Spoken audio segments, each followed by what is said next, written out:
Você é daquelas pessoas que é muito sensível à luz? Que ficam estressadas e cansadas com muita luz solar e calor?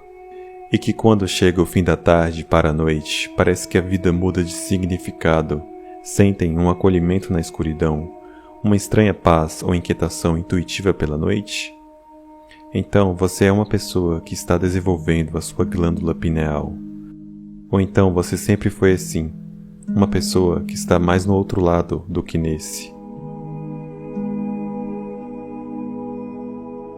Apenas em tempos recentes, os cientistas médicos identificaram a secreção hormonal da glândula pineal. Ela foi isolada em 1968 e ficou conhecida como melatonina, que significa trabalhador noturno, do grego meios, negro, e tosos, trabalho.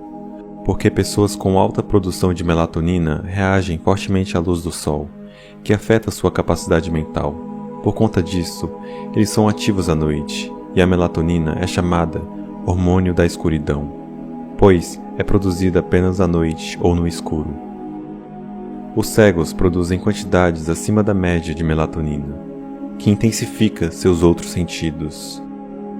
A exposição a um excesso de luz natural deixa a glândula pineal menor e diminui a percepção espiritual, enquanto a escuridão e uma alta atividade pineal aumentam o conhecimento intuitivo aguçado da mente sutil, reduzindo também o fator de estresse.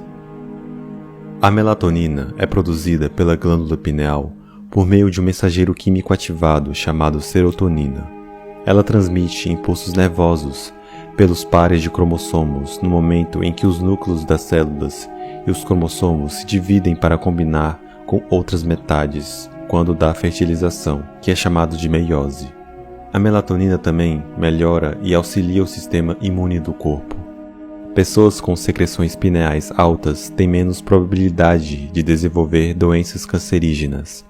A alta produção de melatonina aumenta a energia, a estamina e os níveis de tolerância física, estando diretamente relacionada com os padrões do sono, mantendo o corpo moderadamente regulado, com propriedades que operam por meio do sistema cardiovascular. É o antioxidante mais potente e efetivo do corpo e tem propriedades rejuvenescedoras mentais e físicas positivas. É particularmente significante que, independentemente de toda a atual pesquisa, cara e extensiva nessas áreas, os segredos dos antigos fossem conhecidos por nossos ancestrais muitos milhares de anos atrás. Eles sabiam haver supercondutores inerentes ao corpo humano.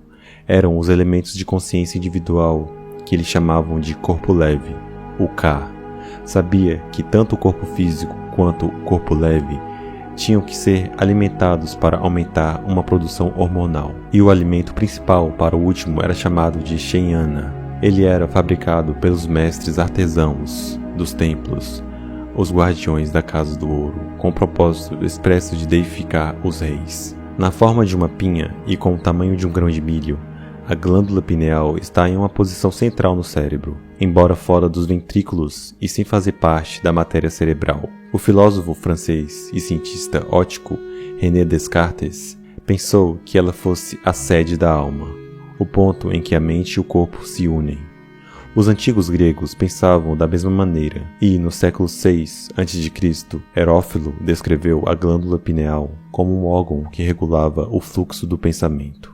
Místicos gregos portavam varinhas simbólicas encimadas por pinhas e, nos relevos da antiga Mesopotâmia, as figuras sacerdotais são representadas segurando pinhas para identificar o intelecto supremo. Em geral, e especialmente em relevos assírios, seus cones são estrategicamente apontados para as cabeças dos reis, por vezes retratados como toucados de águia, grifo ou peixe. Esses homens sábios eram chamados de sábios de Apkallu, termo acádio vindo do sumério Abigal, que significa grande diretor. E suas habilidades transcendentais eram simbolizadas representando-os com 4 asas. Sendo o ouro o emblema tradicional da realeza desde os tempos remotos, a resina do pinheiro era identificada com a secreção pineal, melatonina. Era frequentemente usada com seiva de boswellia para fabricar o olíbano, ou incenso do sacerdócio. Assim, o ouro e o olíbano eram as substâncias tradicionais dos reis sacerdotes da linhagem do Graal, junto com a mirra, resina usada como sedativo médico, que simbolizava a morte. No mundo antigo, o conhecimento mais elevado era identificado como Da'at, onde se derivou death, morte, em inglês. E os termos túmulo e útero eram considerados intercambiáveis e mutuamente sustentáveis como caminhos para um conhecimento mais elevado. O Novo Testamento descreve como as 3 substâncias, ouro, olíbano e mirra, foram dadas a Jesus pelos magos ascetas, identificando-o, assim, positivamente como um rei sacerdote, dinástico da Casa do Ouro. A glândula pineal é impregnada de ideias eternas e nos dá a possibilidade de formular nossos próprios conceitos. É um órgão de pensamento pelo qual adquirimos a percepção interior e podemos assim transformar ideias eternas em concepções terrenas. Mestres yogis associam a glândula pineal como o Anjan Chakra, em sânscrito, que significa a roda do comando. Chakras são centros de energia correspondentes a cada uma das glândulas do sistema endócrino. Os yogis acreditam que a glândula pineal seja um receptor e emissor de vibrações sutis, que carregam pensamentos e fenômenos psíquicos. A glândula pineal também é conhecida como o olho da sabedoria, o chakra da mente, da autoconsciência aumentada e da visão interior, representando a habilidade de ver coisas claramente com o conhecimento intuitivo. O início da puberdade é diretamente controlado pela glândula pineal, e a secreção de melatonina está em seu maior nível durante os anos da infância e da adolescência. Provavelmente, essa substância extra produzida na infância, embora aumente a extensão do intelecto jovem, pode ser também um inibidor do desenvolvimento sexual precoce, uma vez que os 2 aspectos estão em conflito físico durante os anos do crescimento. O olho pineal, terceiro olho, é um olho metafórico, mas uma entidade física, visível entre o cérebro e a cavidade do crânio em muitos lagartos. Segundo o hinduísmo, todos possuem um terceiro olho, um canal onisciente para poderes sagrados, localizado em posição frontal atrás da testa. Na verdade, o terceiro olho é uma realidade anatômica, como a glândula pineal. O ensinamento yogi sugere que o olho pineal é significativo no processo de conscientização, pois é a principal fonte de obter luz e sair da escuridão.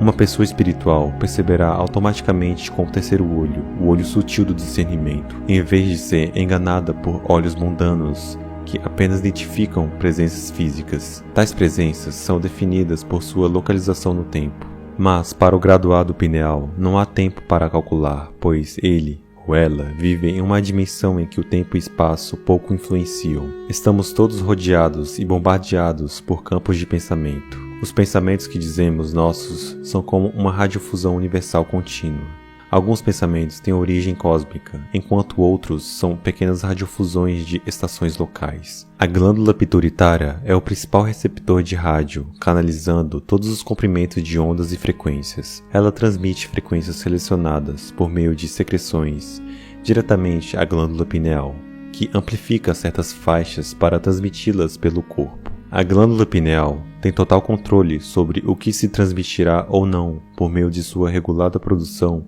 e liberação de hormônio melatonina. Assim, a alta produção de melatonina aumenta a facilidade de transmitir e receber radiofusões cósmicas e locais de alta frequência, um estado de sabedoria.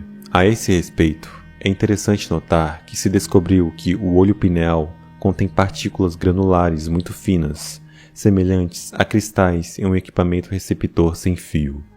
Vimos como a serpente enrodilhante da sabedoria era representada nas insígnias das associações médicas americanas, australianas e britânicas. Porém, outras instituições médicas importantes de todo o mundo utilizam 2 serpentes enroscadas em torno de um caduceu alado do mensageiro do deus Mercúrio, Hermes.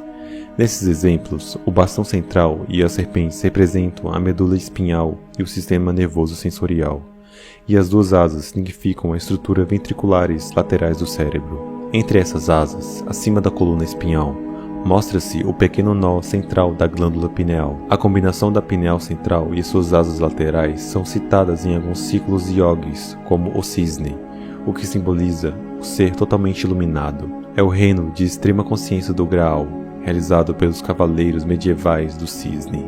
E na sabedoria hermética das antigas escolas de mistérios egípcias, Esse processo de atingir a consciência iluminada era de extrema importância, com a regeneração espiritual ganhando importância pelas 33 vértebras da coluna espinhal, até atingir a glândula pituitária, que invoca o corpo pineal.